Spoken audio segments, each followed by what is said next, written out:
Hello everyone, इस video में हम कक्षा 6 विषय गणित की वर्कशीट नंबर 2 करने वाले हैं। तिथि है इसकी 8 जुलाई 2021 और इसको शुरू करने से पहले अगर आपने अभी तक हमारे चैनल माइंड बूस्टिंग क्लासेस को सब्सक्राइब नहीं किया तो कर लीजिए और बेल आइकन को भी दबा दीजिए, जिससे सबसे पहले न्यू वीडियो की नोटिफिकेशन आप लोगों के पास ही पहुँच सके। तो शुरू करते हैं आज की वर्कशीट। प्यारे बच्चों, काफ़ी समय से हम एक दूसरे से नहीं मिल पाए हैं। सोचो कितने महीने बीत गए हैं। अब हम दोबारा से मिलने हैं। आइए इस खूबसूरत कैलेंडर को देखें जो कि इसी महीने का है और निम्नलिखित प्रश्नों के उत्तर दें। तो यहाँ पर बोला गया है कि समर वेकेशन यानी गर्मियों की छुट्टियाँ हो गई थी, तो हमने काफ़ी महीनों तक वर्कशीट नहीं करी हैं, तो अब आपकी वर्कशीट आना शुरू हुई हैं। तो ये आपकी मैथ यानी गणित की वर्कशीट है और इसमें आपको एक खूबसूरत कैलेंडर दिया गया है। इसमें देखना है आपको, और ये इसी महीने यानी जुलाई महीने का ही है। और अगर आप इसको देखें तो देखिए कितना खूबसूरत सा ये कैलेंडर है। अब क्या करना है, इस कैलेंडर को देखते हुए निम्नलिखित कुछ प्रश्न पूछे गए हैं, उनके आपको उत्तर देने हैं। तो पहला प्रश्न है, जुलाई महीने के दिनों की कुल संख्या। तो जुलाई में कितने दिन हैं, देखिए कितने हैं, 31 दिन है ना। तो यहाँ पर हम लिख देंगे शनिवार के दिनों की कुल संख्या पूछी गई है। तो देखिए शनिवार यानी सैटरडे।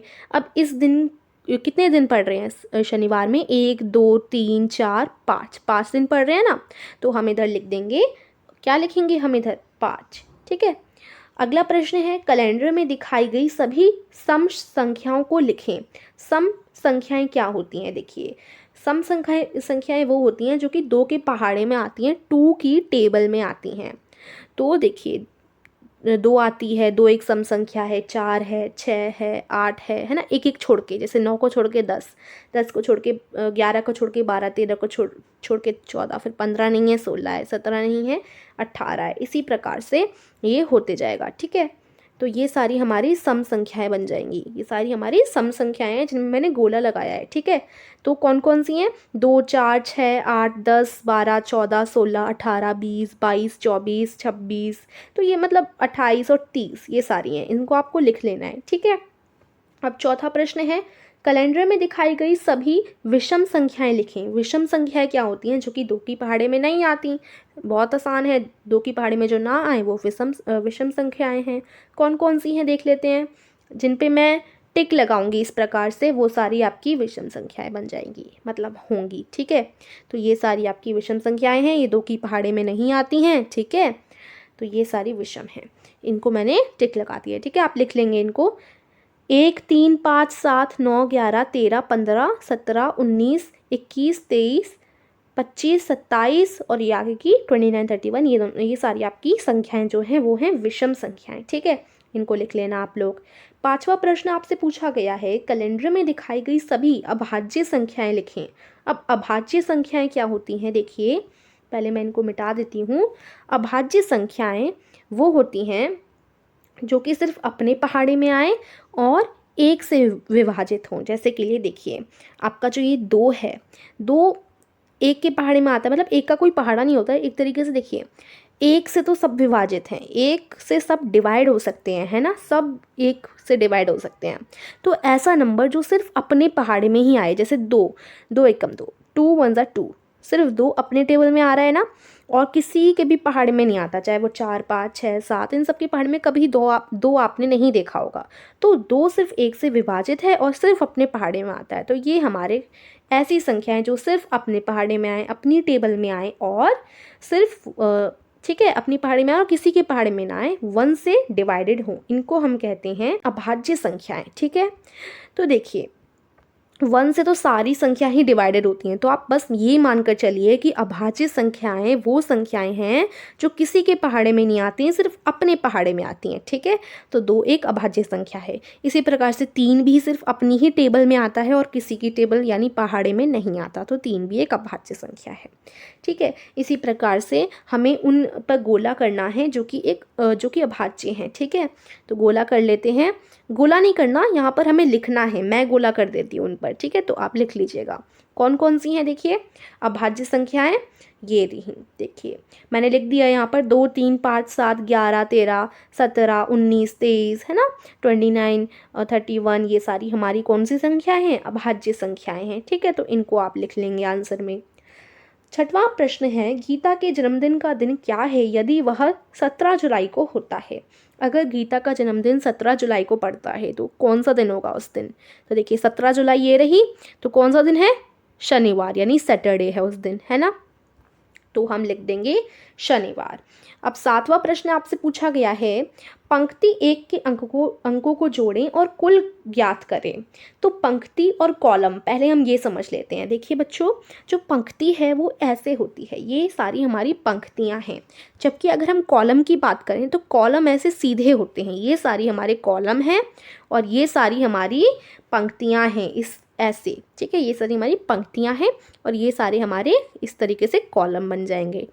तो अभी पंक्ति की बात हो रही है, आपको क्या करना है, जो पहली पंक्ति है ना, ये वाली जो आपकी पहली पंक्ति है, इसमें जितनी भी संख्याएं हैं उनको जोड़ना है और उत्तर प्राप्त करना है। तो कितनी संख्याएं, 1, 2, 3, 3 ही यहाँ पर संख्याएं हैं।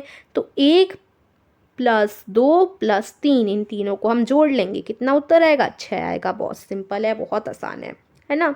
तो 6 उत्तर आ गया, तो उसके जगह हम लिख लेंगे उत्तर में 6। 8वां है, अंतिम कॉलम के अंक को जोड़ें और कुल खोजें।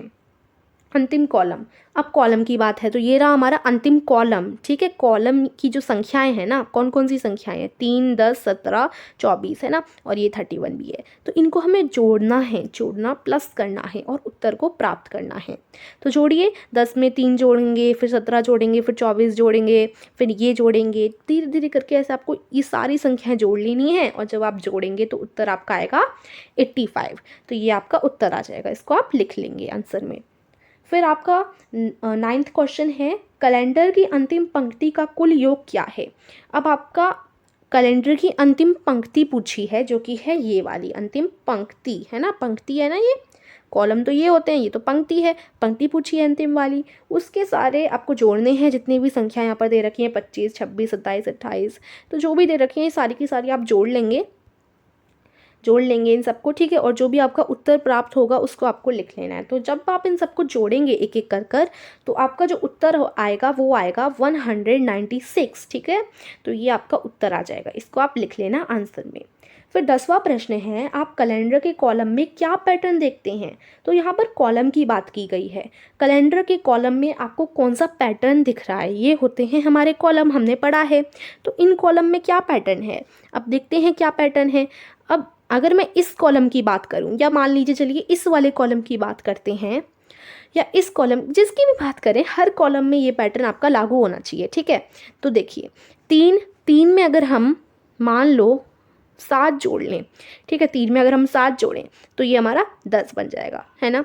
10 में 7 जोड़ें तो हमारा 17 आ जाएगा, 17 में 7 जोड़ें तो हमारा 24 आ जाएगा, 24 में 7 जोड़ें तो हमारा 31 आ जाएगा, है ना।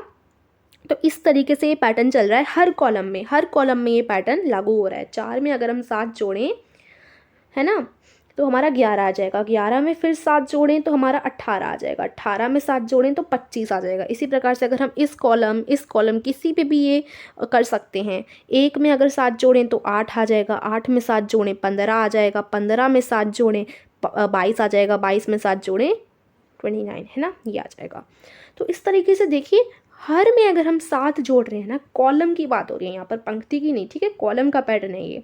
तो कॉलम में यही आपका अप्लाई हो रहा है, ठीक है, यही हो रहा है। तो ये आपका पैटर्न बन जाता है कि हम कॉलम के पहली संख्या में अगर 7 जोड़ते हैं तो हमारी दूसरी संख्या बनकर आती है। पहली संख्या में हमने 7 जोड़ा तो दूसरी बन गई, दूसरी में 7 जोड़ा तो तीसरी बन गई, है ना, यही तो हो रहा है। तो आप इसका उत्तर लिख दीजिएगा। ये जैसे आप क्या लिख सकते हैं, इसका उत्तर देखिए, अगर हम कॉलम की पहली संख्या में 7 जोड़ें तो कॉलम की दूसरी संख्या बन रही है, और दूसरी संख्या में 7 जोड़ें तो तीसरी संख्या बन रही है।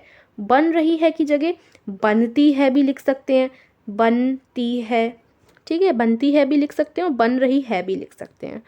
तो यहाँ पर यही है, अगर हम कॉलम की पहली संख्या में 7 जोड़ें तो कॉलम की दूसरी संख्या बन रही है, और दूसरी में 7 जोड़ें तो तीसरी बन रही है। उदाहरण दे सकते हैं, जैसे 3 + 7 10, 10 + 7 17, 17 + 7 24, ठीक है। तो ये आपका कंप्लीट हो जाती है वर्कशीट। ये जो उत्तर है ना, ये वाला जो उत्तर मैंने आपको करवाया, ये आपका आंसर नंबर 10 है, आंसर नंबर 10, ठीक है। अंतिम जो आपका प्रश्न है उसका ये उत्तर रहेगा इस वाले प्रश्न का, ठीक है। तो कर लेंगे आप लोग वर्कशीट को। उत्तर तो मैंने बता दिए हैं। आपको समझ आई तो वीडियो को ज़रूर लाइक कीजिएगा, कुछ समझ नहीं आया तो कमेंट में पूछ लीजिएगा, और चैनल को सब्सक्राइब करना बिल्कुल मत भूलिएगा। धन्यवाद।